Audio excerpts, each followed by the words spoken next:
जरिए जाना चाहिए और दर्शकों का पैसा होता है, इन्वेस्टर अपने हिसाब से अपने पैसे को तय करते हैं कहाँ लगाना चाहिए, उनके खून पसीने की कमाई होती है। सुनील सेवड़न साहब, एक बात सिंपल सी थी कि मेरा डर SIP driven flows into funds में इतना नहीं है जितना कि आउटसाइड दी फंड मैनेजर जो डायरेक्ट इक्विटीज में जा रहा है पैसा, वो ही आज इस सब मार्केट को पैनिक या ग्रोथ उसको रहा है और उसके बारे में ही मेरी वरी है, जैसे मैंने पहले में बताया था। पर सेकंड बात यह है कि यह एक विशियस या वर्चुअस साइकिल, जब ये विशियस में बदलने की कोई इंडिकेशन आती है तभी वरी करनी चाहिए। बिकॉज अभी देखिए इस महीने का भी देखिए एसआईपी बुक पिछले महीने से ज्यादा 1000 करोड़ ज्यादा ही है। तो लोग जितना हद तक एसआईपी में मिड कैप और स्मॉल कैप फंड्स में देंगे और फंड मैनेजर्स वहां के गिन चुन के स्टॉक्स खरीदते रहेंगे, ये वर्चुअस साइकिल में ही रहेगा। जिस दिन एक बहुत हादसा होता है, और एक हादसा हो गया अभी ईरान वॉर, जिससे ऑयल 120 तक गई, फिर भी मार्केट टूटा नहीं और इनकी हौसला टूटी नहीं। तो मैं कहता हूं कि ये बात ऐसी ही चलती रहेगी। तो इसके ऊपर जो अनुराग जी एक सावधानी दे रहे हैं, तो लोगों के पास चॉइस क्या है? अगर वो अभी क्या लार्ज कैप फंड में एसआईपी डालें या फिर क्या बैंक डिपॉजिट में डालें? इंडिया में चॉइसेस नहीं है। Equity market is the only market जहां पर वो एक फ्यूचर के लिए प्लान कर सकते हैं, उसका रूट यही है। और लार्ज कैप में प्रॉब्लम क्या है? प्रॉब्लम है लिक्विडिटी बहुत ज्यादा है ना, फ्री फ्लोट बहुत ज्यादा है। तो जितना भी पैसा डाले उतना रिटर्न उतना बनेगा नहीं जितना मिड एंड स्मॉल कैप में। अगर इकोनॉमी अच्छी चलती है तो उसका flavour directly mid and small cap में ही ज्यादा दिखेगा। तो ये एक बैलेंस्ड अप्रोच लेने की जरूरत है। वही मैं कहने वाला था कि अगर अनुराग जी कह रहे हैं कि अभी मिड एंड स्मॉल कैप में सावधान रहिए, तो क्या करेगा बेचारा इन्वेस्टर? डायरेक्ट मार्केट में मिड एंड स्मॉल कैप में नहीं जाना चाहिए, म्यूचुअल फंड को भी नहीं देना चाहिए, फिर लार्ज कैप में थोड़ी जाके एसआईपी डाल के वो कब पैसा बनाएगा? तो एक बैलेंस्ड अप्रोच होना चाहिए, टैक्टिकली एलोकेट कर सकते हैं। अनुराग जी, अब सारे तीर आपके तरफ हैं। देखिए एक वो है कि एक शेर है कि हमें खतरे का अंदाजा है लेकिन हमारे घर में दरवाजा नहीं है। तुम्हारे घर में दरवाजा है लेकिन तुम्हें खतरे का अंदाजा नहीं है। यहाँ पहले वाला लागू होता है, खतरे का अंदाजा है लेकिन दरवाजा नहीं है। नहीं, वो तो यहाँ पे कहाँ लगाए तो कहाँ लगाए पैसा? मेरे ख्याल से खतरे का अंदाजा नहीं है, वो चल रहा है। देखिए क्या हुआ 2020 के बाद में, जहां 4 से 5 इन्वेस्टर आए, 5 साल का रिटर्न बता रहा हूं, 2020 से 25 के बीच में निफ्टी 50 का आया 15%, निफ्टी 150 का आया 28%, निफ्टी 250 स्मॉल कैप का आया 28%। अब इन्वेस्टर 70% मनी मिड और स्मॉल में ही डाल रहे हैं। समझदारी नहीं है, जस्ट वही कर रहे हैं जो हर बार इन्वेस्टर करता है कि पिछला रिटर्न देखा और वहां डाल दिया सब पैसा। इसमें कोई इन्वेस्टर का कोई रिस्क एपिटाइट नहीं बढ़ गया है, उसका बस वही रिटर्न चेजिंग बढ़ गया है, जो कि होता है हमेशा, राइट। अब वो एवरेज हो रहा है, 6 साल का कैगर देखे तो वो 28 से 22 पर आ गया है। 1 साल और स्टेबल हो जाए तो वो 18 पर आ जाएगा। हर बार वही इन्वेस्टर करता है कि चढ़ात में कूदता है और फिर धीरे धीरे उसको एवरेज कर लेता है।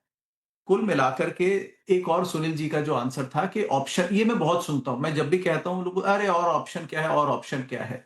जो भी ये पूछता है वो ये अज्यूम कर चुका है कि नहीं, मरे गिरे भी 10 से 12% तो मार्केट में निकल ही आएगा।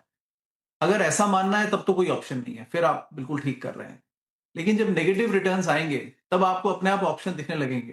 तो ऑप्शन क्या है, मतलब ये नहीं कि आप कूद जाए, सब सब कूद रहे हैं तो और ऑप्शन क्या है। ऑप्शन तो दिखेगा ना। अभी जब नेगेटिव आए तो दिखा लोगों को ऑप्शन कि भाई नहीं नहीं नहीं, प्लीज कैश बचाना भी ऑप्शन है, एफडी भी ऑप्शन है, डाइवर्सिफिकेशन भी ऑप्शन है। तो ये ऑप्शन चलेंगे और मेरे ख्याल है मार्केट बिल्कुल ठीक डायरेक्शन में जा रहा है। पिछले 2 साल इज अ इंडिकेशन। अब 2 सेगमेंट बन गए मार्केट में, एक वाकई में कॉशियस हुआ है थोड़ा सेगमेंट, लेकिन 80% अब कहने लगा है कि ये थोड़ा बस एक ठहराव है, वापस चलेंगे हम। मेरा ख्याल है इसमें ठहराव थोड़ा सा और लंबा भी जाएगा, क्योंकि जब भी ऐसे नए इन्वेस्टर आते हैं, 4-5 साल का बुल रन आता है तो वो 2 साल में सेटल नहीं होता है, वो और 3-4 साल चलता है सेटलमेंट फेज। यही हिस्ट्री रही है, ये 2008 के बाद में भी थी और 17 के बाद में भी थी। तो I am sure will see, हम फाइंड आउट करेंगे क्विकली, लेकिन उस बारे में कुछ और नई बातें हैं वो भी करेंगे अगली बार में, but you have to be, हर बार जहां पे रिटर्न बन रहा है वहां पे कूद जाना, मतलब अगर यही इन्वेस्टिंग है तो फिर तो बहुत ही आसान है खेल, फिर तो इससे आसान कुछ है ही नहीं। बट ऐसे काम नहीं करता लक्ष्मण जी, मुझे लगता है। सुनील जी, जवाब दीजिए। एक मैंने देखा, एक वैल्यूएशन के गुरु है, अनुराग जी भी जानते हैं उन्हें, दामोदरन। जिनका कहना था कि Indian investors are at gun point force to invest in हाँ इंडिया। ठीक है, तो अभी क्या है कि हमारी फॉरेन करेंसी सिचुएशन के कारण जो भी $8 बिलियन का लिमिट था म्यूचुअल फंड को बाहर डालने का, वो अभी बंद हो गया है। एलआरएस स्कीम है जो बाहर डाल सकते हैं, मगर इन्वेस्टर्स को यही बात है ना, बाहर वाले यही देख रहे हैं कि इंडियन पैसा इंडिया में ही 95% जा रहा है, तो इसलिए मार्केट भी अपनी एक जो कहते हैं ना विशियस साइकिल या वर्चुअस साइकिल, उसी पे चल रहा है। अभी इसको प्रिडिक्ट करना मुश्किल है, क्योंकि ये जो रिटेल निवेशक है जो म्यूचुअल फंड में एसआईपी डाल रहे हैं, अभी 2 साल में उनको रिटर्न नहीं बना है, फिर भी एसआईपी के आंकड़े बढ़ते ही जा रहे हैं। तो क्या मैं कह रहा हूं कि एक दिन जब भयंकर करेक्शन आएगा, तभी ये सब वर्चुअल से विशुअल साइकिल में बदलेगा। जब तक ये चलती गाड़ी चलती रहेगी, तो मेरे ख्याल में अब जाके उनको कहना कि भैया ये चलती गाड़ी रुकने वाली है, अब जाके कुछ और कहो, ये मैसेजिंग करना बहुत मुश्किल है। समझ रहे हो, हम बेटर उनके पैसे लेकर उसको बेटर मैनेज करें, यानी कि स्मॉल कैप फंड में 30% लार्ज कैप ले, मिड कैप फंड में भी आप लार्ज कैप ले। तो फंड मैनेजर के हाथ में है ये कैसे बैलेंस करके मैनेज करता है। मेरा डर है, अगेन मैं रिपीट कर रहा हूं, कि जो डायरेक्टली मार्केट में जाके स्मॉल कैप माइक्रो कैप में निवेश कर रहे हैं, क्योंकि उनके पास चॉइस नहीं, उनके पास ग्रोथ एस्टिमेट करके ये वैल्यूएशन, वो मोमेंटम को देखकर निवेश कर रहे हैं, तो उनको ही मैं सलाह दूंगा कि आप एडवाइज्ड फंड मैनेजर के पास जाइए, मैनेज्ड फंड्स में डालिए, डायरेक्टली मत निवेश कीजिए। अगर डायरेक्टली करना है आपको, तो वहां पर आप एक निफ्टी ईटीएफ में डाल सकते हैं, which is safer with low return, ऐसा बैलेंस टू योर पोर्टफोलियो। मैं कह रहा हूं एक पोर्टफोलियो अप्रोच लेनी चाहिए, और उनको भी सेफ्टी, अगर उनको म्यूचुअल फंड पसंद नहीं और डायरेक्टली डालना चाह रहे हैं, ईटीएफ के जरिए एक पूरे इंडेक्स में डालिए। तो बात वही है, ठीक है, अनुराग जी को बाहर देखकर इंडिया का खतरा दिख रहा है। इंडिया में बैठे हुए हम एक जो कहते हैं मेंढक जो कुएं में है, उसको कुआं ही दिखता है। मगर बाहर वाली दुनिया के ऊपर कोई एला नहीं है कि यूएस मार्केट में ऐसा है, यूरोप मार्केट में ऐसा है, ये इंडियन निवेशकों को कैसे पता। अगर हम कुछ सलाह दे रहे हैं ना, तो सलाह इंडियन मार्केट के अंदर देना चाहिए। अब कहना कि अगले साल में इक्विटी नेगेटिव रिटर्न देगा तो बैंक एफडी में डालिए, ये भी सही नहीं रहेगा ना, बिकॉज एक साल में नेगेटिव हुआ कि नो गारंटी कि नेक्स्ट ईयर भी नेगेटिव होगा। तो मैं कह रहा हूँ कि बैलेंस्ड अप्रोच और एक मैनेज्ड फंड मैनेजर के पास पैसा देना, चाहे वो मिड कैप हो स्मॉल कैप हो, वो जो भी है, उसको मैनेज करने के लिए बहुत से फ्लेक्सिबिलिटी ऑलरेडी सेबी ने दिया है। मल्टी कैप एक सेगमेंट है जहां minimum 25% small cap, 25 mid cap, 25 large और 25 कहीं पे भी, तो मल्टी कैप फंड में दीजिए जहां पर एक बैलेंस हो सकता है। मगर अल्टीमेटली ग्रोथ आपको लार्ज कैप से नहीं आएगा। तो लार्ज कैप से ग्रोथ नहीं आएगा, ग्रोथ आपको मिड कैप से आएगा, ग्रोथ स्मॉल कैप से आएगा, लेकिन खुद डायरेक्ट मत करिए। अनुराग जी को जोड़ना चाहते हैं जल्दी से, समय खत्म। देखिए छोटी सी बात यही है कि अगर लार्ज कैप से ग्रोथ नहीं आएगा तो फिर इकोनॉमी का ग्रोथ कहां से आएगा। ये तो फिर बात नहीं बनी ना। एक देश की ग्रोथ ही तो फिर इकोनॉमी की ग्रोथ तो लार्ज कैप से ही ड्रिवन होगी ना। हमारे इकोनॉमी का बैकबोन एमएसएमई भी तो है। सुनील जी, नहीं, मैं कह रहा हूं कि large cap can grow only at nominal GDP plus 1 or 2%. So, which large cap can go better than that? India का nominal GDP will be only around 10 to 11. So large cap can be only 12 to 13. So that is what I'm saying. But that's what I'm saying कि अगर 12-13 से संतुष्ट है, investor का mindset को बदलने, correct, संतुष्ट रहे 12 to 13, मगर एक बैलेंस अप्रोच ले और ग्रोथ की अपॉर्चुनिटी बैलेंस अप्रोच ले। हाँ, देखिए इंडियन मार्केट को हालात को देखते हुए तो लग रहा है कि भारतीय बाज़ारों में रिकवरी अच्छी खासी देखने को मिल सकती है, लेकिन जो टेंशन अभी इंडियन मार्केट में चल रही है वो भी कम नहीं है। जैसा कि हम कल भी बात कर रहे थे कि इंडियन मार्केट में तेज़ी तो है, लेकिन वीकेंड में कोई वीक खबर आती है तो फिर दिक्कतें इंडियन मार्केट की तरफ से सोमवार को बढ़ती हुई नज़र आ सकती है। और वीक खबरें भी आना चालू हो गई है कि हार्मुज स्ट्रेट जो है फिर से बंद होने की कगार पर है। अब यदि यहाँ से जहाज़ों की आवाजाही रुक जाती है तो दिक्कतें इंडियन मार्केट के लिए बढ़ेगी। क्रूड ऑयल के दाम ज़बरदस्त तेज़ी से भागते हुए नज़र आएंगे, और फिर से यदि क्रूड ऑयल $80 के ऊपर जाता है तो इंडियन मार्केट में गिरावट अहम यहाँ पे दिखाई दे सकती है, और चीज़ें कुछ वैसी ही बनती हुई नज़र आ रही है।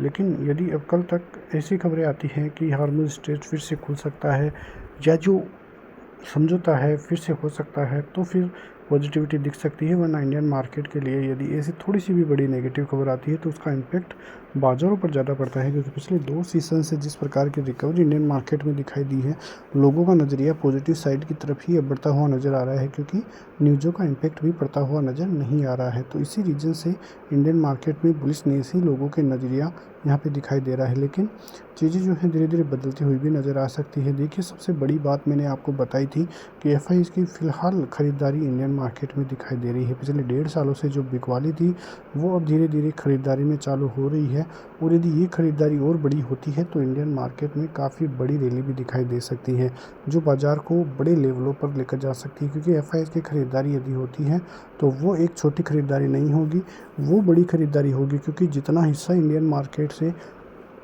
एफआईआईज़ ने निकाला है उसका आधा हिस्सा भी यदि बाज़ारों में आता है तो दिक्कतें जो है फिर बढ़ती हुई इतनी नज़र नहीं आएगी, और इंडियन मार्केट में ज़बरदस्त तेज़ी के रूप में यहाँ पे तेज़ी दिखाई दे सकती है। यहाँ पे बाज़ार फ़िलहाल 24,000 है। 24,000 के ऊपर 24,250 यदि पार होता है कल गैप के साथ में या सीधे तौर पे, तो बाज़ार में फिर से 24,600 के लेवल आपको दिखाई दे सकते हैं, और फिर उसके बाद में एक बड़ी रेंज जो 25,000 की तरफ बाज़ार को लेके जाएगी वो खुलते हुए नज़र आएगी। 23,800 का बड़ा सपोर्ट जोन है, 24,050 अहम सपोर्ट जोन है। बाज़ार इसके नीचे आता है तो दिक्कतें बढ़ेगी, वरना इंडियन मार्केट में बुलिशनेस ही बनती हुई नज़र आएगी। बैंक निफ्टी भी काफ़ी पॉजिटिव कामकाज कर रहा है, फ़िलहाल 58,000 के ऊपर है। 58,250 निकलते 58,600 800 के लेवल्स दिखाई देंगे। 57,800 अच्छा खासा सपोर्ट जोन दिखता हुआ नज़र आएगा, लेकिन देखना होगा कि कब तक बाज़ार में ऐसे सेंटीमेंट रहते हैं, क्योंकि यदि ईरान और अमेरिका का जो है युद्ध समझौता होता है तो फिर इंडियन मार्केट में एक ज़बरदस्त बुलिशनेस भी दिखाई दे सकती है। लेकिन दिक्कत वही है कि एक छोटी सी खबर भी इंडियन मार्केट में एक चिंगारी की तरह काम करती है और बाज़ार को सीधे 2 से 3% तक गिरावट तक लेकर जाती है। अब बाज़ार यदि 23,800 को तोड़ता है, दिक्कतें बहुत बड़ी होगी, जो बाज़ार को 22,200 और फिर 21,700 तक भी लेकर जा सकती है। इस बात को हम नहीं भूल सकते हैं, क्योंकि इंडियन मार्केट में थोड़ी सी भी नेगेटिव खबर बहुत बड़ा इम्पैक्ट डालती है। तो देखना होगा कि कल का बाज़ार कैसा रहता है। मिलते हैं नेक्स्ट वीडियो में, तब तक के लिए जय हिंद।